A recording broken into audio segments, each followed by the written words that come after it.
তখন সে সবর করে, ধৈর্য ধারণ করে, আল্লাহর ফয়সালাকে মেনে নেয়। এই সবর করার বিনিময়ে আল্লাহ তাআলা জান্নাত দিবেন তাকে। আস-সাবরু সাওয়াবুহু আল জান্নাহ ইন্নামা ইউওয়াফাস সাবিরুনা আজরাহুম বিগাইরি হিসাব। আপনারা কি জানেন কিয়ামতের ময়দানে কোন ঈমানদারকে, কোন মানুষকে আল্লাহ তাআলা কোন হিসাব করে বিনিময় দিবেন না, বিনা হিসাবে দিবেন, যে হিসাব নিকাশ নাই, বিনা হিসাবে ঢেলে দিবেন আল্লাহ তাআলা কাকে জানেন? একমাত্র ব্যক্তি সবরকারী। কোন ব্যক্তি?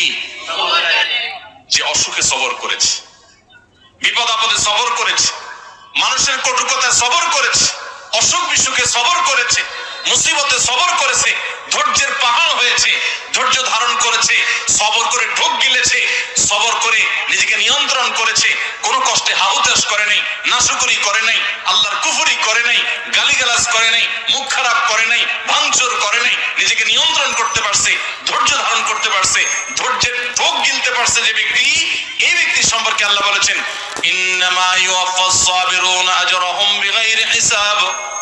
সবরকারীদের বিনিময় আল্লাহ রাব্বুল আলামিন কিয়ামতের ময়দানে কোনো হিসাব নিকেশ করা ছাড়া, তুমি নামাজ কয় ওয়াক্ত পড়ছো, রোজার কতগুলো সওয়াব পাবা, সুবহানাল্লাহ কতবার পড়ছো, আলহামদুলিল্লাহ কতবার পড়ছো, কয়বার কোরআন খতম দিছো, কয়বার কি ভালো কাজ করছো, এই সমস্ত হিসাব নিকেশ নাই বান্দা।